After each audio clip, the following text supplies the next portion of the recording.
Notre secours est dans le nom du Seigneur qui a fait le ciel et la terre. Nous sommes toujours dans les institutions religieuses. Et je vous avais dit que là, le plan suivait plus ou moins ce qui avait été donné dans le décalogue. Alors on aurait déjà fait, d'après les spécialistes, les 3 premiers commandements, et là on attaquerait le 4e. Souviens-toi du jour du sabbat pour le sanctifier. Ça marche un tout petit peu moins bien, il est question de pureté, d'impureté, de lévite. Peut-être que l'idée qu'il y a derrière, c'est que le sabbat, c'est un jour à part, et qu'avec la question de pureté et d'impureté des Lévites, c'est quelque chose à part aussi. Mais on a déjà parlé de la pureté et de l'impureté, et on a déjà parlé des Lévites. Donc la question, qu'est-ce qu'il y a de nouveau ici? On se retrouve tout à l'heure pour voir si vous avez trouvé la réponse.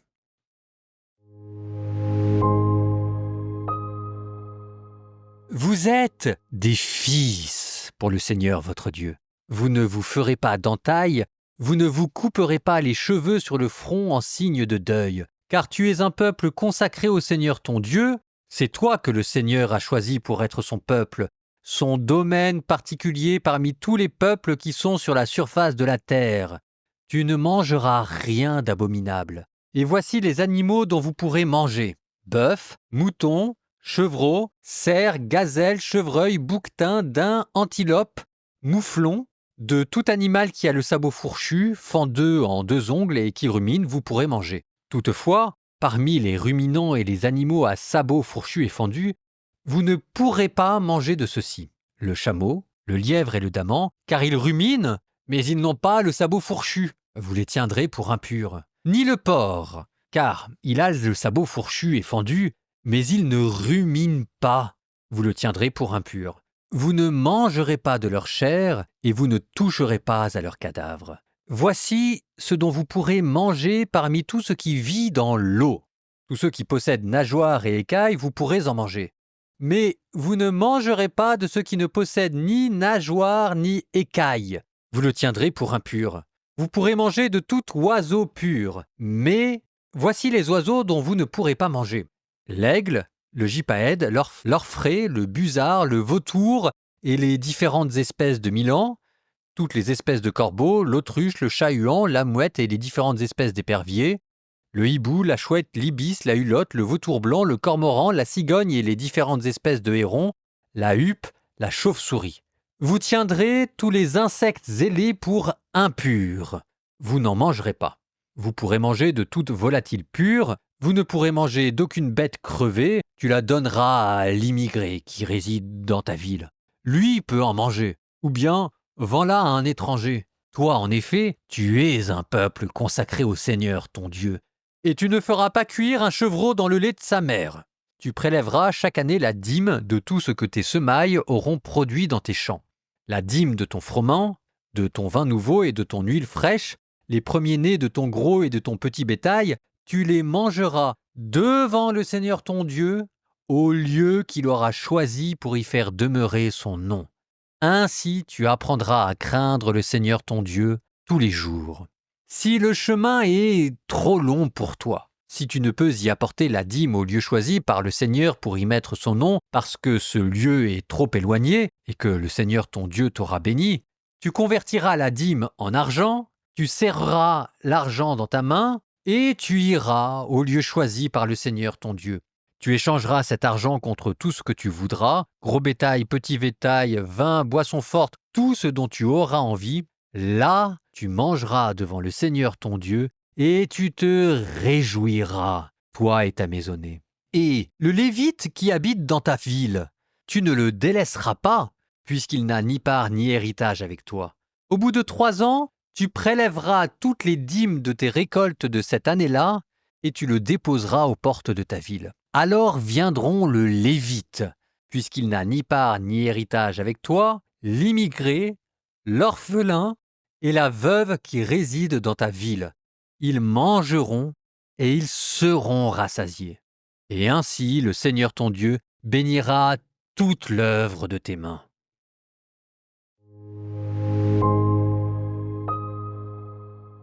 Ce qu'il y a de nouveau, enfin vous me direz que c'est peut-être plus tout à fait nouveau maintenant depuis le début du Deutéronome, mais quand même par rapport au livre des Nombres et du Lévitique, c'est le souci de se distinguer des autres peuples. C'est toujours cette idée que, malgré les appels à l'anathème et à la radicalité, manifestement, les choses seront toujours plus compliquées que ça. Donc là, cette fois-ci, pour aider le peuple hébreu à se distinguer des autres peuples, on va lui donner des rites particuliers et spécifiques. D'abord, on interdit le principe des scarifications rituelles, de se faire des entailles, ce qui reprend quand même de loin l'interdiction dans le livre du Lévitique de se faire des tatouages, parce que les tatouages à cette époque-là étaient en fait des rites magiques, en fait on se tatouait des sorts sur le corps. C'est pour ça que c'était interdit, les tatouages étaient forcément religieux à cette époque. Je dis ça parce qu'il ne faut pas tout de suite transposer à l'usage et à la pratique des tatouages aujourd'hui. C'est toujours bien de replacer un commandement du Lévitique ou du Deutéronome dans son contexte pour voir si, quand le contexte évolue, qu'est-ce que la loi devient aussi? Et on n'a pas une lecture fondamentaliste de tous ces passages. Évitons quand même les raccourcis trop rapides. L'idée derrière, c'est de ne pas faire de magie et de ne pas ressembler au culte idolâtrique. Donc, pas d'entaille. Et puis après, vous avez la reprise du pur et de l'impur et des Lévites. Le pur et l'impur, on l'a déjà vu dans le Lévitique. Dans le Lévitique, quand vous êtes impur, ça veut dire qu'il y a en vous un déficit de vie, que vos processus psychiques sont comme déséquilibrés, qui fait que vous n'êtes plus capable de recevoir la sainteté de Dieu qui, elle, est un excès de vie. Bon, donc c'était lié à une certaine forme d'anthropologie et de vision de Dieu. Mais ici, on n'est pas dans le Lévitique, on est dans le Deutéronome, et la question du pur et de l'impur ne devient pas liée à une question d'anthropologie, mais à une question politique. Se séparer, se distinguer des autres cultes. Parce que ça commence par la phrase « Vous ne mangerez d'aucune abomination ». Et abomination, dans la Bible, c'est un terme technique qui en fait désigne les pratiques idolâtriques des autres peuples. Vous ne mangerez d'aucune abomination, ici ça veut dire « Vous ne mangerez d'aucun animal impur que les autres peuples mangent ». Le principal souci, c'est à travers la nourriture de vous distinguer des autres peuples. Et de fait, vous regardez la population musulmane ou la population juive, la principale manière pour eux de se séparer du reste de la population, c'est avec la nourriture halal ou la nourriture ou la cacheroute. Ça, pour l'avoir vu, je me souviens quand j'étais prof, dès que vous avez des questions de nourriture, quand vous faisiez un repas de classe, ça clivait tout de suite la classe en deux. Vous achetiez des bonbons, il y avait ceux qui pouvaient manger, il y avait ceux qui ne pouvaient pas manger. Donc en fait, mettre dans la nourriture des principes clivants, vraiment, c'est ce qui permet de séparer une communauté du reste. Alors nous, après, le christianisme va venir derrière. On pourrait penser à Jésus qui redéfinit le pur et l'impur, mais ici je repense plutôt à Saint Paul, qui va voir derrière cette question du pur et de l'impur qui tombe, la barrière de la loi qui séparait les Juifs des autres nations qui tombe avec elle. Il a réuni les enfants dispersés. Et Saint Paul qui ira jusqu'à vous dire que vous avez le droit de manger de la nourriture idolotite, c'est-à-dire la viande qui était sacrifiée aux démons, aux cultes païens, parce que les cultes païens ne sont rien. Ce que Saint Paul vous dit, c'est que la charité prime sur toutes ces questions. La véritable pureté et impureté, c'était la gratuité, la pureté de l'intention, la charité, et que au nom de la charité, pour le coup, on n'a pas le droit de faire des questions de nourriture, des questions clivantes. Ça ira même très loin, si jamais vous êtes invité à un repas halal, au nom de la charité, pour respecter votre hôte, vous mangez la nourriture halal. Si jamais vous êtes un vegan ou un végétarien et que vous allez dans une famille qui n'est ni végane ni végétarienne, alors ça vous empêche pas de dire vos opinions, ça empêche pas de dire que ça vous chagrine ou des choses comme ça, mais Saint Paul vous dirait que vous n'avez pas à imposer vos propres choix culinaires. La charité, l'hospitalité doit primer sur tout le reste. Alors, ça ne vous empêche pas d'avoir une opinion personnelle. Ça vous empêche même pas, si jamais vous êtes chrétien, de rappeler à votre hôte que le vendredi, pour vous, vous ne mangez pas de viande parce que le Christ est mort pour vous. Ça veut simplement dire que vous en faites pas un point d'honneur. Et que si jamais il faut mettre ça de côté au nom de la délicatesse, on le met de côté. C'est plus important de faire de son hôte un ami. Petit instant poétique avant de continuer notre lecture du Lévitique. Psaume 37. Seigneur, corrige-moi sans colère et reprends-moi sans violence. Tes flèches m'ont frappé, ta main s'est abattue sur moi. Rien n'est sain dans ma chair sous ta fureur, rien d'intact en mes os depuis ma faute.